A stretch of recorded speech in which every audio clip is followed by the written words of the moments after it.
अरे वाह सुहानी, आज तुमने तो पूरा घर ही साफ कर दिया। हाँ, क्यों ना करूं। इतने सालों बाद मेरा बेटा घर जो आ रहा है, मुझे तो अब इंतज़ार भी नहीं हो रहा। लगता है कि कब वह मेरे सामने आकर खड़ा हो जाए। अच्छा, मुझे अभी बहुत काम है, मैं आपसे बाद में बात करती हूँ।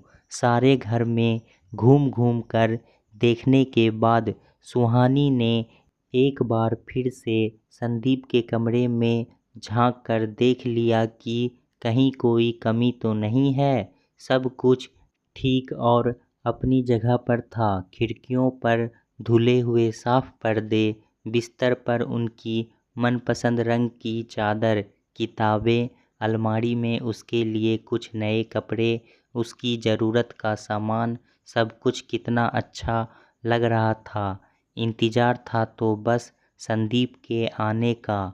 आज रात खुशी की वजह से उसे ठीक से नींद भी नहीं आई। सुबह अलार्म से पहले उठ गई। 2 साल बाद उसका संदीप लंदन से जो आ रहा था।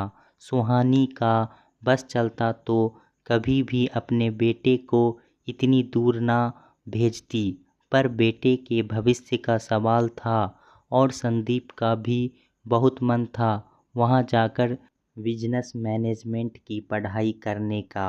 फिर संदीप ने भी समझाया था कि माँ, बस 4 साल की ही तो बात है, उसके बाद मैं हमेशा के लिए यहीं तो आ जाऊँगा आपके पास। और उसने अपना जी करा करके हाँ कह दी थी।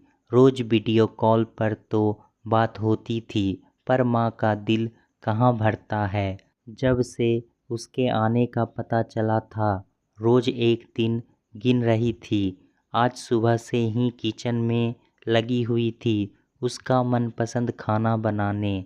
अब तो फ्लाइट आ चुकी होगी, बस घंटे की ही तो और बात है। दोपहर के खाने तक आ ही जाएगा।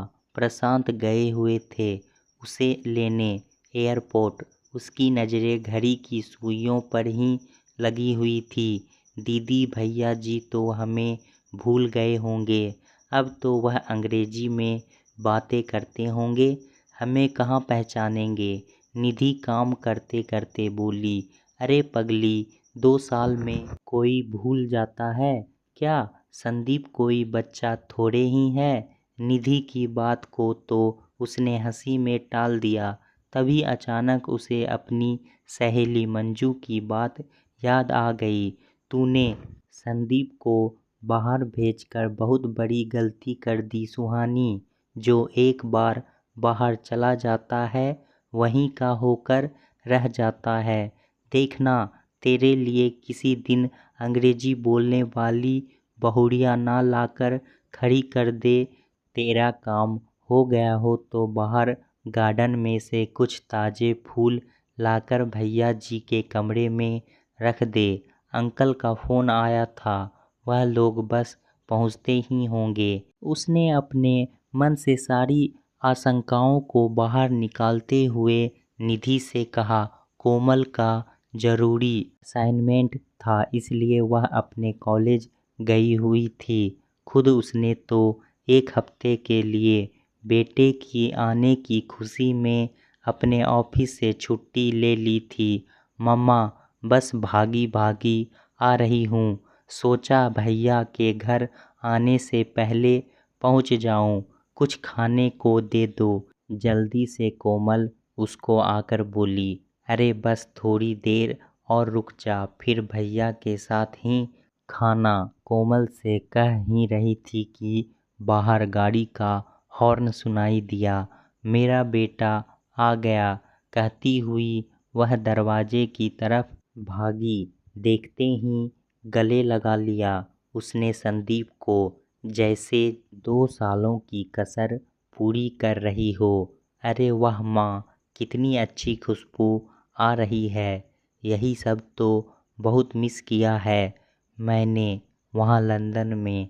कितना अच्छा लग रहा है घर आकर। सच में अपने घर की तो बात ही कुछ और होती है। कैसी है निधि आंटी? अब तो झगड़ा नहीं करते आपके घर वाले?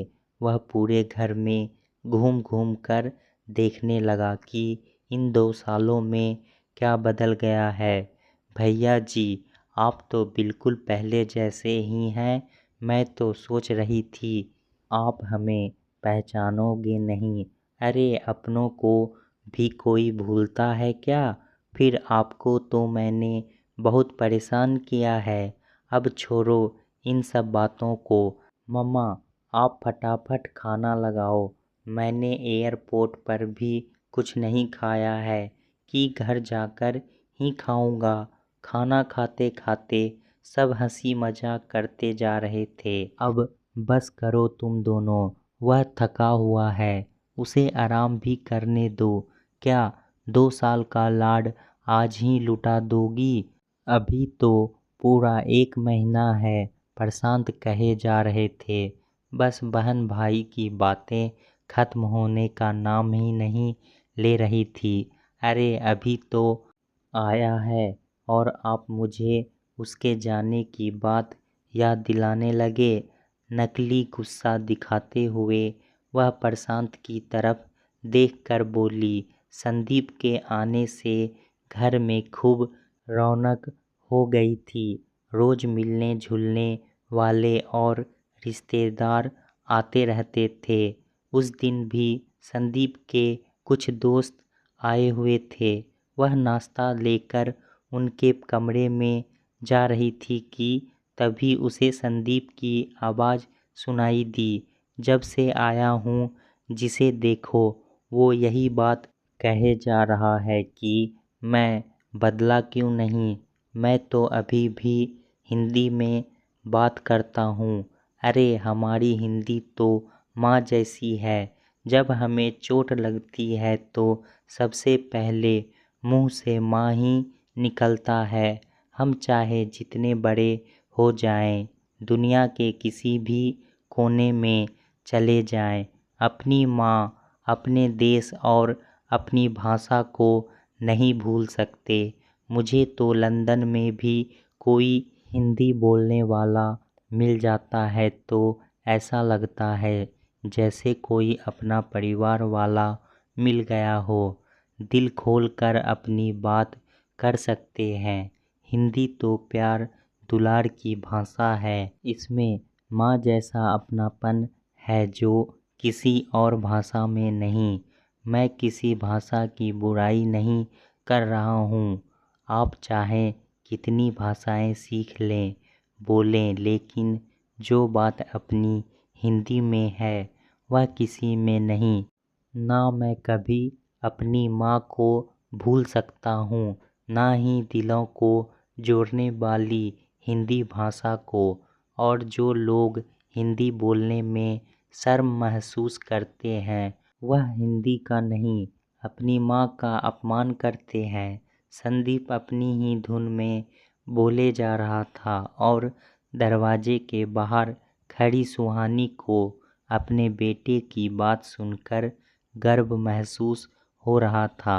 मेरा बेटा नहीं बदल सकता है, चाहे वह दुनिया में कहीं भी चला जाए, लौटकर अपने घर अपनी माँ के पास ही आएगा। दोस्तों, माँ बाप अपने बच्चों को बेहतर शिक्षा देने के लिए दूसरे शहर भेज देते हैं ताकि वह पढ़ लिख कर अपने जीवन में तरक्की कर सके। पर कुछ बच्चे अपनी राह से भटक कर कुछ ऐसी गलतियां कर बैठते हैं जिससे वह अपने और अपने परिवार को नुकसान पहुंचा बैठते हैं। ज़रूरी नहीं कि हर बच्चा अपनी राह से भटक जाए।